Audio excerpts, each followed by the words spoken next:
ჩვენ ბათუმიდან გოდერძის მიმართულებით დილის 10 საათზე გავემგზავრეთ. 4 საათიანი დამღლელი გზის გავლის შემდეგ როგორც იქნა, გამოჩნდა კურორტი გოდერძი, რომელიც აჭარის ულამაზეს მთებშია ჩაფლული. კურორტი, რომლის ისტორიის სათვლა რამდენიმე წლის წინ დაიწყო და რომელმაც მცირე პერიოდის მიუხედავად ძალიან ბევრ სტუმარს უკვე დაამახსოვრა თავი.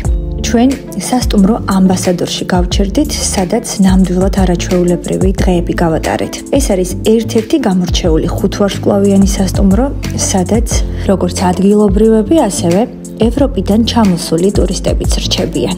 ეს განპირობებულია, რა თქმა უნდა, აქ არსებული სრული კომფორტით და სასტუმროს ნომრებიდან არსებული ულამაზესი ხედებით, რომელიც მე ძალიან მომეწონა და ჩემს ოთახს ჰქონდა არაჩვეულებრივი ხედი, საიდანაც გახედვა და თუნდაც ყავის დალევა იყო არაჩვეულებრივი შეგრძნება, ასე რომ თუ ოდესმე შესაძლებლობა გექნებათ და გიყვართ თქვენც ჩემსავით მთა, აუცილებლად ესტუმრეთ ამ ულამაზეს სასტუმროს და გაატარეთ აქ თქვენი დასვენების დღეები.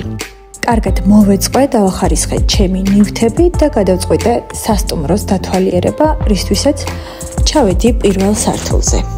სასტუმრო ამბასადორს 122 ნომერი აქვს და აქ 300-მდე სტუმრის განთავსებაა შესაძლებელი. ფასს რაც შეეხება საუზმით 2 ადამიანის დარჩენა სასტუმროში $190. თუმცა როგორც მითხრეს, თუ 3 დღეზე მეტხანს დარჩებით, მოქმედებს განსაკუთრებული ფასდაკლება. დილით ადრე ავდექი და საუზმეზე ჩასვლა გადავწყვიტე. მოვირგე თაკო მექვაბიძის ულამაზესი ორეული, რომელიც სპეციალურად ამ გადაცემის ჩასაწერად მისახსოვრა უსაყვარლესმა თაკომ, რისთვისაც მას მინდა გადავუხადო კიდევ ერთხელ ძალიან დიდი მადლობა. სახის მოწესრიგების შემდეგ ჩავედი პირველ სართულზე, სადაც მელოდებოდა ძალიან ნოყიერი და გემრიელი საუზმე. მინდა გითხრათ, რომ საქართველოში ძალიან ბევრ სასტუმროში ვყოფილ ვარ, თუმცა ამბასადორის საუზმე იყო ძალიან მრავალფეროვანი და ძალიან გემრიელი, რისთვისაც მადლობა მათ. ჩვენ ძალიან მოგვეწონა ყველაფერი და ისე დავნაყრდით, რომ ის საკვები თითქმის მთელი დღის განმავლობაში გვეყო, რადგან მუშაობისას არ გქონდა დრო, რომ გვეჭამა. ხო, სანამ გადაცემის ჩასაწერად გავიდოდი, მივირთვი ჩემი უსაყვარლესი ყავა და დავტკბი აქ არსებული სილამაზით. მოგეხსენებათ, რომ გადაცემის ჩასაწერად არასდროს ვიკეთებ მძიმე მაკიაჟს, ყველაფერს თვითონ ვახერხებ და ძალიან მინიმალურად ვიღებები. ვფიქრობ, სოფელს არ ჭირდება მაკიაჟი და ძალიან გადაბრანჭვა, რადგან ბუნებრივობა უხდება ამ ყველაფერს. მე უკვე მზად ვარ გადაღებისთვის, ასე რომ წავედით. ბიჭები უკვე მელოდებოდნენ ქვემოთ, მეც რა თქმა უნდა არ დავაყვნე.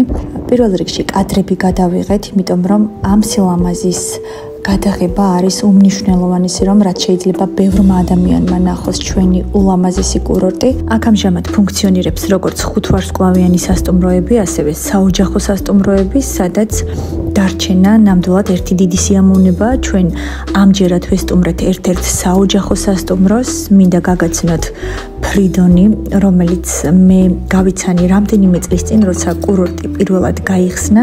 ამ ადამიანმა არ დატოვა თავისი კუთხე და დღეს ოჯახთან ერთად სასტუმრო ჩვენებურებს ხელმძღვანელობს. ულამაზესი ადგილების თვალიერებისას კიდევ ერთ საოჯახო სასტუმროს ვესტუმრეთ, სადაც უკვე ტრადიციული კერძის მომზადების საშუალება მოგვეცა. ჩვენ არჩევანი სინორზე შევაჩერეთ და მე და მარიმ მოვამზადეთ უგემრიელესი ძალიან ნოყიერი სინორი, რომლის დაგემოვნებისას მე რა თქმა უნდა დავიწვი პირი და მოგვიწია ახალი დუბლის ჩაწერა, თუმცა ეს ყველაფერი იყო ძალიან სახალისო. ხუმელზე მომზადებული ყავის დაგემოვნების შემდეგ ჩვენ საბაგიროსკენ გავეშურეთ, რათა იქ არსებული სილამაზე უფრო მეტად შეგვეგრძნო. საბაგირო ყოველდღე დილის 10-დან 5 საათამდე მუშაობს. აქ აუცილებლად უნდა კურორტი გოდერძის ზღვის დონიდან 2027 მეტრის სიმაღლეზე მდებარეობს. ამჟამად აქ 3 სათხილამურო ტრასაა, თუმცა მაღალი მოთხოვნიდან გამომდინარე მომავალი სეზონისთვის ახალი საბაგიროები და სასრიალო ტრასები მოეწყობა, რაც კურორტზე ვიზიტორების რაოდენობას უფრო მეტად გაზრდის. ექსტრემალური გასეირნების შემდეგ გავიშურეთ ფოლკლორული ნომრის ჩასაწერად. ტრიო გოდერძის მოსმენის შემდეგ წავედით სასრიალოდ, რა თქმა უნდა, რომ წავსულიყავით სასრიალოდ, გამოვიცვალე და სპეციალური ჩასაცმელი მოვირგე. აქ თხილამურის ქირაობა ყველგან სხვადასხვა ფასია, თუმცა ინსტრუქტორის დახმარება 1 საათის განმავლობაში 100-დან 150 ლარამდე მერყეობს. გააჩნია თქვენ როგორ გაგიმართლებთ. მიუხედავად იმისა, რომ გაზაფხულია, ეს აქ არაფერს ცვლის, თოვლის საფარი საკმაოდ მაღალია, ასე რომ ამოდით გოდერძიზე, გაშალით ფრთები და ისიამოვნეთ. მინდა ფრთები გავშალო,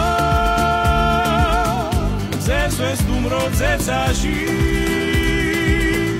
მაგრამ შენს გარეშე, ფრთებს ვერასდროს ვერ გავშლი.